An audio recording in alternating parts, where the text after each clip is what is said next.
one of the top clips from me online ever. And you said you had to stay in character. You know, you were committed. And when you had that door fly right by you. Bro, it's so funny you bring this up. I literally bring this up to him. It's crazy to me. Like I brought it up to him like the last 3 times or the last 10 times I've gone on PKA.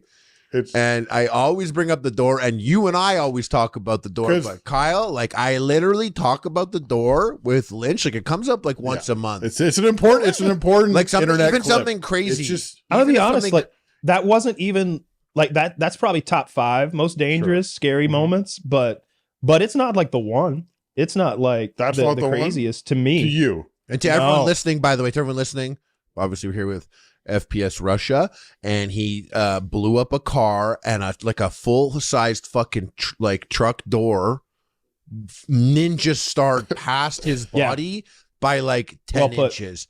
And he's like chilling. I think you look back at the camera. Don't you look back at the camera and you're like, yeah, he does. It's like perfectly done. I'm like, this is a perfect clip. This is a perfect Well, clip. he would have got cut in half and still yeah, you would have time to do that. Ugh.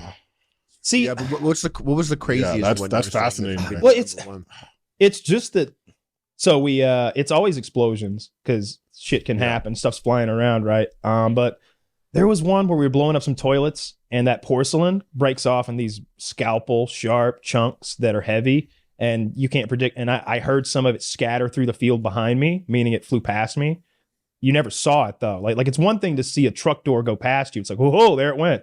But when you hear bullets whiz past you, essentially, it's like, oh my God. A grenade, basically. I had a 50 BMG round in a come back and hit me in the chest and land in my lap, like not hot to the touch, like hot potato in my hands. Like there it is, a bullet that just came back and hit me.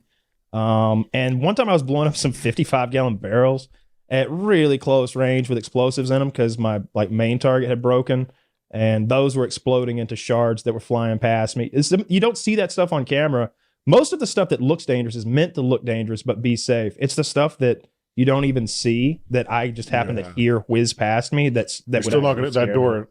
You had to have a moment where you're like, in your head, you're like, oh, that was. Honestly, when something like that would happen, my main thought would be, I hope this is like, first of all, cool. That was fucking awesome that happened. I got that on camera. Yeah, you got the shot, yeah. I've got the footage somewhere. Like I had paid $6,000, I think, for 24 hours of slow-mo cam, and they were there that day filming. So I've got that at like 1,000 frames per second, 10,000 frames a second, all sorts of angles and stuff. But it was cool that happened on that day, and I had all that footage. But I also have always worried that, you know, it's too far, and they're going to be like, oh, you can't. They're going to get a strike, and then they're going to look at some other video that's kind of similar. Right, and give me, I'm going to have like 6 strikes, and then now I fuck up what's like $6,000 a month of income of long tail that's just been like it'd be a big deal, you know?